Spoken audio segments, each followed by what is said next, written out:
Bank எஃப்டியா இல்லை Depp mutual ஃபண்ட்ஸா, எது வந்து குட் சாய்ஸாக இருக்கும் என்ஆர்ஐ இன்வெஸ்டர்ஸ்க்கு? என்ஆர்ஐ இன்வெஸ்டர்ஸ்க்கு டெப் மியூச்சுவல் ஃபண்ட் ஒரு அட்ராக்டிவ் சாய்ஸாக இருக்குமா? இதை பற்றி இன்னும் டீட்டெயிலாக பேச நம்ம financial experts mister Vijayakumar and Ramalingam கூட இருக்கார். விஜயகுமார் அண்ட் ராமலிங்கம், நீங்கள் ப்ரொசீட் பண்ணலாம்.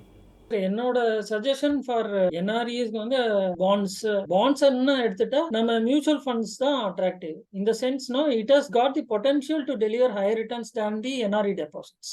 டாக்ஸ் ட்ரீட்மெண்ட் எல்லாமே சேம். பட் அஃப்கோர்ஸ் என்ஆர்இல வந்து but we do deduct TDS. இங்க வந்து நம்ம வந்து டிடிஎஸ் பிடிச்சிட்டு தான் நம்ம கொடுக்க போறோம். ரேட்ஸ் ஆல்சோ சேம் எனக்கு தெரிஞ்சு. We don't charge extra. So அதனால since the potential for earning more is there, I would suggest to go for bonds. NRE எஃப்டிக்கு டாக்ஸ் எதுவும் கிடையாது. வேற டெட் ஃபண்ட்ல டாக்ஸேஷன் இருக்கு. அவரோட ஸ்லாப்ல வந்து காமிச்சு அவர் அதுக்கான டாக்ஸ் பே பண்ணலாம். அப்படி இருக்கும்போது நான் ஏன் இங்க அதிகமா இன்வெஸ்ட் பண்ணணும் அல்லது டெட் ஃபண்ட்ல ஏன் இன்வெஸ்ட் பண்ணணும் அப்படின்னா, ஒரு ரெசிடென்ட் இன்வெஸ்டர் அளவுக்கு வந்து டெட் ஃபண்ட்ஸ் ஒரு என்ஆர்இ இன்வெஸ்டருக்கு அட்ராக்டிவா இல்ல. அதனால அவர் என்ஆர்இ எஃப்டிலையும் இன்வெஸ்ட் பண்ணலாம். பட் எந்த ஆங்கிள் எந்த பெர்ஸ்பெக்டிவ்ல ஒரு என்ஆர்இல இன்வெஸ்ட் பண்ற இன்வெஸ்டர் டெட் ஃபண்ட்ஸை கன்சிடர் பண்ணலாம் அப்படின்னா, ஒன்னு வந்து டெட் ஃபண்ட்ஸ்ல எஃப்டியை விட அதிகமா ரிட்டர்ன் கொடுக்கறதுக்கு ஸ்கோப் இருக்கு ஒன்று. ரெண்டாவது, எப்பெல்லாம் இன்ட்ரெஸ்ட் ரேட் ஃபால் ஆகுமோ அப்பெல்லாம் வந்து டெட் ஃபண்ட்ஸ் அதிக ரிட்டர்ன்ஸ் கொடுக்கும். இப்போ வந்து ஆல்ரெடி நம்ம இன்ட்ரெஸ்ட் ரேட் பீக்டு சிச்சுவேஷன்ல இருக்கும்.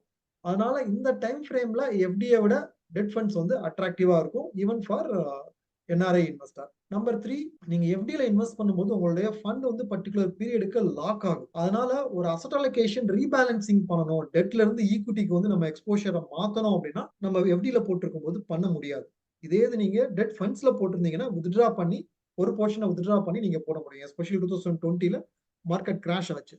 ஸோ அந்த டைம் ஃப்ரேம்ல ஈக்விட்டி மார்க்கெட் ரொம்ப அட்ராக்டிவா இருக்கு. அப்போ அசட் அலோகேஷனை ஒரு 10% டெட்ல இருந்து வித்ட்ரா பண்ணி ஈக்விட்டில போடுங்கன்னு சொல்றோம். அது பண்றதுக்கு டெட் ஃபண்ட்ஸ்ல ஈஸியா வித்ட்ரா பண்ண முடியுது. இதே இது எஃப்டில இருந்ததுன்னா நீங்க எஃப்டியை பிரேக் பண்ணி பண்ண வேண்டியது இருக்கும். அது ரொம்ப கம்பர்சம் ஜாபா வந்து இருந்திருக்கும். அந்த வகையில் debt funds are more attractive. Debt ஃபண்ட்ஸ்ல நீங்க எப்பனாலும் பணம் போடலாம், எப்பனாலும் பணம் எடுத்துக்கலாம் அப்படின்ற ஃபிளெக்சிபிலிட்டி எல்லாம் இருக்கிறதுனால டெட் ஃபண்ட்ஸ்லயும் என்ஆர்இ இன்வெஸ்டர்ஸ் சம் அலோகேஷன் வச்சுக்கலாம். உங்களுக்கு இந்த டாப்பிக்லேயோ இல்லை வேறு ஏதாவது இன்வெஸ்ட்மெண்ட் ரிலேட்டட் டாப்பிக்லேயோ சந்தேகம் இருந்தானா எங்கள் ஃபைனான்ஷியல் எக்ஸ்பர்ட் கூட நீங்கள் அப்பாயின்மெண்ட் புக் பண்ணிக்கலாம். இந்த அப்பாயின்மெண்ட்கான லிங்க் வந்து டிஸ்கிரிப்ஷன்லேயே கொடுத்துருப்பாங்க. உங்களுக்கு ஃபைனான்ஸை பற்றி தெரியணும் இல்லை இன்வெஸ்ட்மெண்ட்டை பற்றி இன்னும் நல்லா தெரியணும்னா நீங்கள் இங்கே லைவ் வெபினாரை ஜாயின் பண்ணிக்கலாம். வெபினாருக்கான லிங்க்கும் டிஸ்கிரிப்ஷன்லேயே கொடுத்துருப்பாங்க. இந்த வெபினார் வந்து அப்சல்யூட்லி ஃப்ரீ. இன்னொன்று, உங்களுக்கு இந்த வீடியோ பிடிச்சிருந்தா லைக் பண்ணுங்கள், உங்கள் சர்க்கிளில் ஷேர் பண்ணுங்கள், மறக்காமல் சப்ஸ்கிரைப் மட்டும் பண்ணிடுங்க.